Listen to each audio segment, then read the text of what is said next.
Fala, Sextuano, tudo bem? De volta aqui para mais uma semana de aula, na apostila 2 do capítulo 9, com o tema A Célula. Então, aqui, vocês estão vendo um modelo de microscópio antigo, um dos primeiros microscópios que está aqui embaixo, e a gente vai ver um pouquinho sobre as células e a importância do microscópio na descoberta das células. O entendimento dos processos biológicos depende do conhecimento da célula, enquanto unidade fundamental da vida. As células têm dimensões muito reduzidas e, devido a isso, a invenção do microscópio tornou possível a obtenção de imagens muito ampliadas e detalhadas da sua estrutura. Quais os tipos de microscópios você já ouviu falar? Então aqui você vai colocar os que você já ouviu falar, se você ouviu falar em algum. Qual a importância do microscópio? Ali em cima ele já fala um pouquinho, né? Aqui no Mãos à Obra. Do mesmo modo que uma casa é construída com paredes, tijolos, um animal ou uma planta, por exemplo, são organizados com paredes chamadas tecidos, e estas com tijolos denominados células. A célula, o tijolo do nosso corpo, é a unidade morfológica dos seres vivos, isso é, aquilo que dá forma e determina a função de cada parte do organismo. Então, grifem aqui para mim, ó, essa parte aqui, essas duas linhas, porque a célula é muito importante porque é ela que vai determinar e vai dar forma a cada parte do nosso organismo. Por isso dizemos que os tecidos formam órgãos, como as paredes constituem os cômodos de uma casa ou um apartamento. Então aqui nós temos as células de mesma função formam os tecidos de mesma função formam os órgãos. Costumamos dizer que os órgãos ligados a uma mesma função formam ou compõem um sistema. Por exemplo, boca, faringe, esôfago, estômago, intestino, delgado e grosso são os órgãos ligados à digestão. Cada órgão desse é formado por tecidos e os tecidos por células.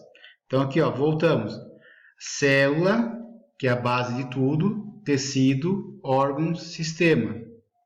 Somente após a invenção do microscópio foi possível conhecer as células e seus comportamentos, uma vez que quase todas as células são microscópicas. Dizemos que a célula é a unidade que dá forma e funcionamento para os seres vivos.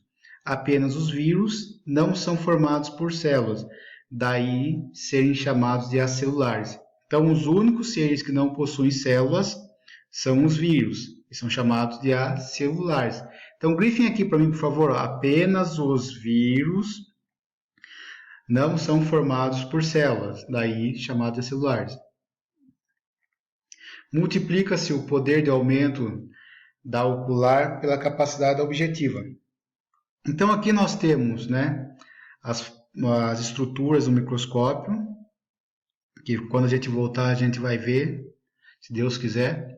Aqui nós temos a unidade de medida da célula, que vocês podem ver depois com mais calma. Aqui, o Robert Hooke, que foi o inventor do microscópio, foi o cara que observou as células pela primeira vez, vocês podem dar uma lida aqui com mais calma. E antes da gente começar as estruturas das células, eu vou passar um videozinho para vocês entenderem a diferença entre uma célula eucarionte e uma célula procarionte. Daqui a pouco eu volto.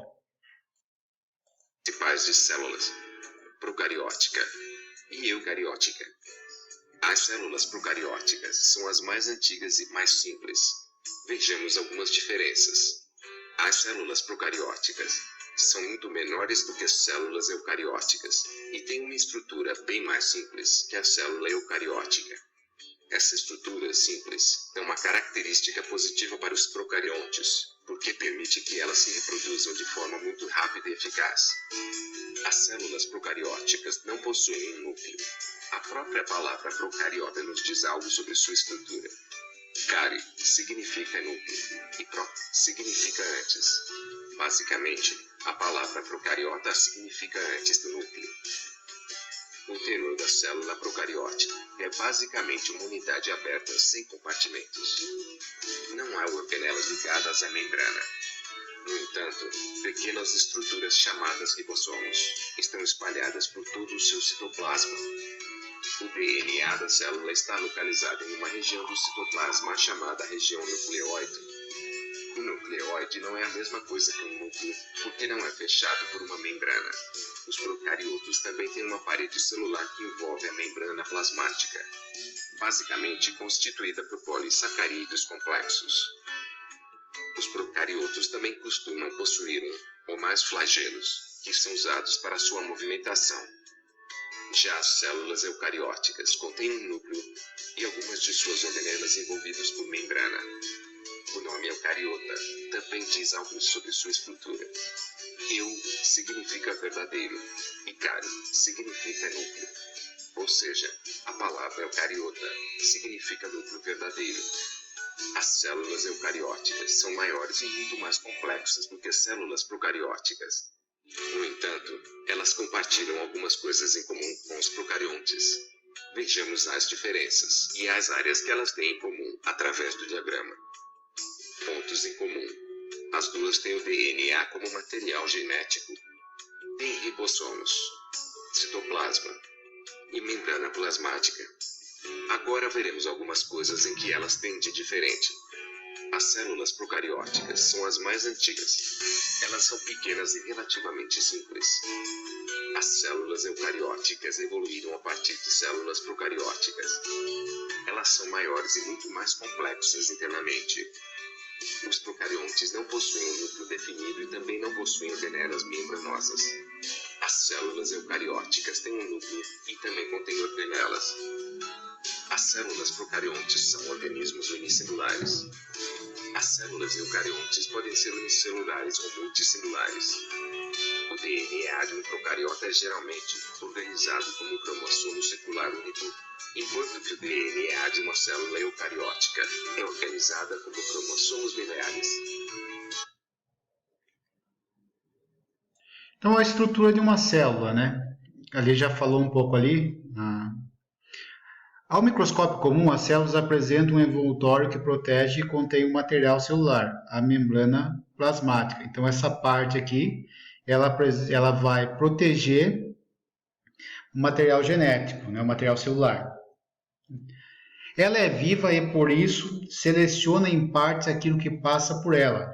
Sua composição química é lipoproteica, ou seja, formada por lipídios ou gorduras e proteínas, como quaisquer outras membranas vivas das células dos organismos. Então, grifem aqui para mim, por favor, essa parte, porque aqui está a função dela. O que ela faz? Ela vai selecionar o que entra na célula, o que pode entrar na célula e o que vai sair. Então, entra o que a célula necessita e sai o que a célula não precisa mais. Essa é a função da membrana celular. Externa à membrana plasmática, as células animais possuem o glicocálix, envoltório de açúcar que funciona como uma impressão digital da célula. Células vegetais apresentam parede celular ou membrana de celulose, também de açúcar. Como ela é rígida, oferece proteção e sustentação às plantas e é permeável. Então, grifem aqui para mim, por favor, as células vegetais até permeável. Na célula vegetal, a gente vai encontrar essa parede celular, que ela é mais rígida e oferece uma maior proteção e sustentação às plantas. O material ou suco celular contido na membrana é o citoplasma, uma solução de água e proteínas, além de outras moléculas, como açúcar e gorduras e sais minerais. Então, nessa parte aqui interna é o citoplasma, onde ficam as organelas. Todo o funcionamento da célula, isso é, o conjunto de reações, é chamado de metabolismo celular, o qual é controlado por um conjunto de informações. Essas informações são os genes, um código compreendido por todas as células vivas, pois é escrito ou impresso sempre na mesma substância, o DNA ou ácido desoxirribonucleico. Então, DNA é a sigla de ácido desoxirribonucleico. Material dos cromossomos. Filamentos presentes sempre em mesmo número em todas as células vivas de uma mesma espécie. As células humanas, por exemplo, contêm 46 cromossomos, enquanto cada uma das células da drosófila, mosquinha da banana, tem 8 cromossomos, e assim por diante. Cromossomos e seus genes ficam colocados no núcleo, o verdadeiro caroço da célula, e o centro coordenador de todas as moléculas que a célula produz. Também é a sede do material hereditário, isso é, todas as características que passam de uma geração para outra. Quase todas as células apresentam membrana, citoplasma e núcleo. Então, grifem aqui, ó, quase todas as células apresentam membrana, citoplasma e núcleo. As procarióticas a gente já viu no vídeo. Agora as organoides celulares, vou passar um outro videozinho para vocês com a função de cada um deles.